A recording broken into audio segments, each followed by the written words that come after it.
Hey guys, welcome to Happy Review. Today we're going to be reviewing the Luminescent LG Velvet. And this phone is 5G. Now, we're not going to go too crazy into specs and we're not going to touch on every single thing because there's probably hundreds of videos that you guys have already seen before this. But we're going to touch on some few important parts that you might like. And if you do like it, please hit the like button. And if you want to subscribe, do that too. That's a fork above my head. We're not going to waste time. Let's get started. First up is what you see, design. This phone is gorgeous and colorful. Two things LG is not normally known for, although I was actually a fan of their subtle framework. Gotta say, this works and it stands out. With an array of colors like Aurora Green, white, silver, gray, new black, and the one we wound up with, Illusion Sunset, with this orange, yellow, and pink alternative. Takes the stage and all these different rays of light shine upon this nearly 7-inch phone. The chassis is painted with this orange and pink hue, so it blends in well. The back of the phone pointed towards you, you notice the most interesting lines of lenses. They're separated, but not in that one chunk square protruding from the frame like most phones today. Well, almost. The main camera bumps out while the wide-angle lens and the depth sensor are flush with the backing. It looks simple yet elegant. It's refreshing. Flip the phone to the front and you're welcomed to a 6.8-inch 1080p display with a little notch popping from the top border. Would be nice with a hole punch in the top center, but this still looks good. Well, no notch and no hole punch would be best, but still looks good. The curves on the back are similar to the front, which makes the phone pleasing to hold. It's similar to the Galaxy line. Glass on glass gives this so-called mid-ranger wireless charging. The headphone jack makes a return as usual on the bottom left, with the USB-C charging port in the middle with the speaker grill to the right. A familiar setup.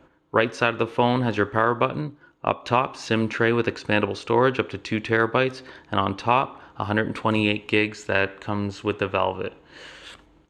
You really can't go wrong here. To the left is your volume rockers and the useful or useless, depending on, well, if you use the Google Assistant. Wishing it was remappable, but it is a nice touch for those of us who don't always want to touch our phones. All this is fueled by a Snapdragon 765 processor that supports 5G. Moving on to the cameras, and it seems that the hardware of the cameras are good. They're responsive, quick to take pictures. The quality seems to be mediocre though, but this seems to be more of a software issue. At first glance, the shots appear clear, although a little bland. It's when you start to crop in that you notice this over sharpening light halo effects and quite a bit of noise for today's mobile phone tech. The odd thing here is that when you are using the filters though, for example portrait mode, the quality of someone's face seems far less grainy, which help us believe that this was an issue with the camera quality while you're normally taking a shot to begin with. Basically, in some modes, you notice the noise, and in others, you don't. Honestly, we're really hoping LG takes into consideration of all the subpar camera reviews or quickly comes out with an update to resolve this issue. After all, the phone's first ever public appearance was based mainly on the attractive exterior visuals of the water drop cameras themselves. In bright daylight though, the pictures do look good, although still a little over sharpened. The main 48 megapixel sensor puts out a decent 12 megapixel result. The 8 megapixel lens leaves a bit to be desired, but the colors are accurate. It's the lack of detail that's more noticeable. There is less detail compared to last year's LG G8 for anyone who is comparing. Back to the portrait mode, we actually found this to be very good, with strong line detections and very cool blur effects. There is options LG gives you, and that's always appreciated, especially for content creators. Like literally from 3D effects to monochrome background, it really does have an array of features. On the video side, things get a bit interesting. For those of us who like shooting at 60 frames per second in 1080p mode, Holds up surprisingly well with smooth transitions and little jitters, especially for something that doesn't have optical image stabilization. For whatever reason, though, at 1080p 60 frames per second also takes a little while to focus on smaller subjects while moving closer to them. There is no 60 frames per second in 4K, but this is probably the Snapdragon 765 not forcing itself to meet the demand.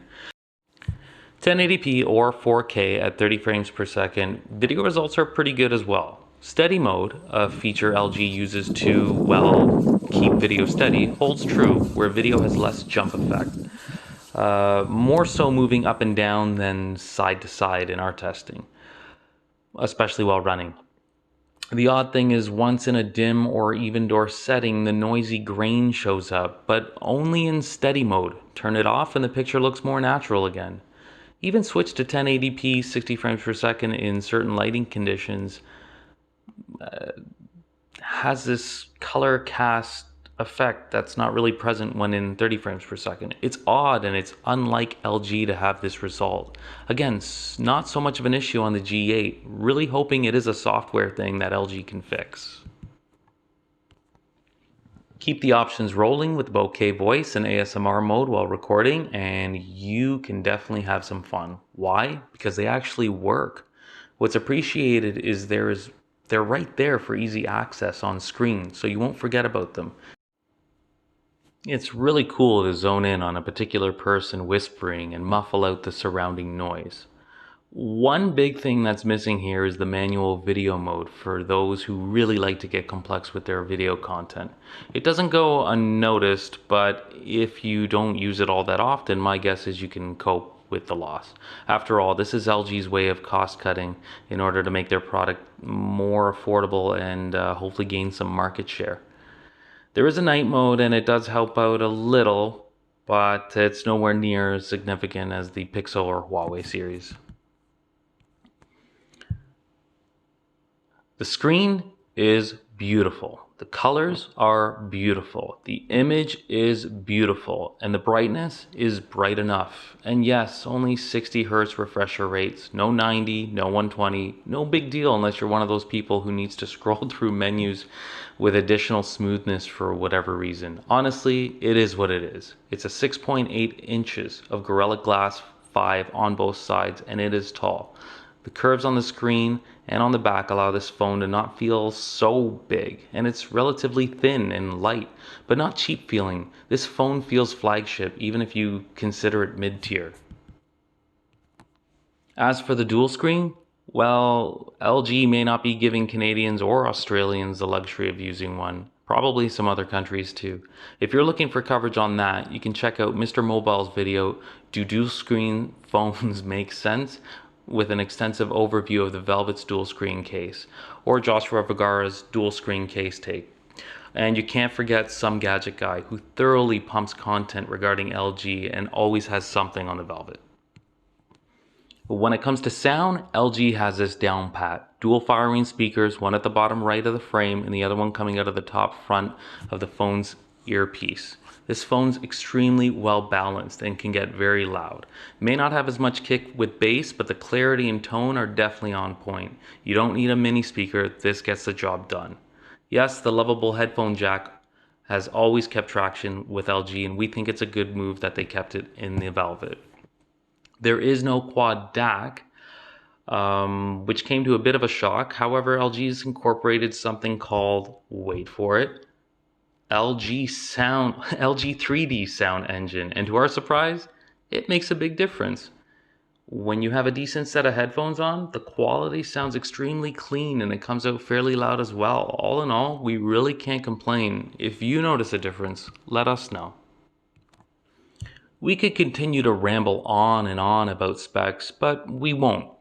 Trying to keep the video to a decent length without making your head spin, check out GSM Arena's website for all the full specs you're into. In conclusion, the phone feels and reacts premium with a beautiful display, loud and clear sound. This is a joy to watch movies on or listen to music to.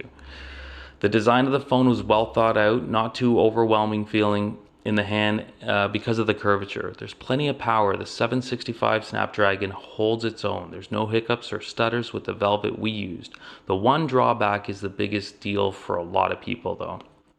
The cameras. They're okay.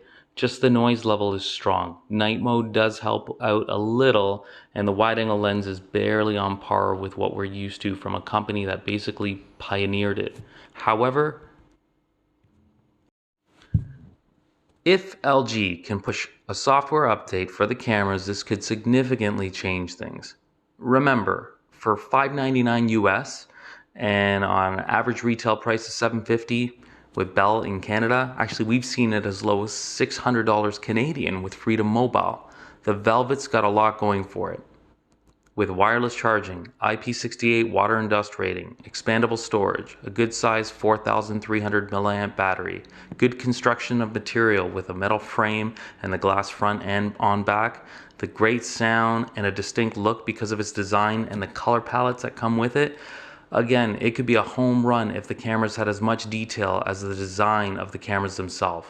All in all, a good all-round phone that offers some unique features that other phones in this tier don't. It's worth a look, and we think it's worth the value. It's definitely there. Anyways, we hope you guys enjoyed this video. Once again, please like and subscribe if you like what you see. Cheers.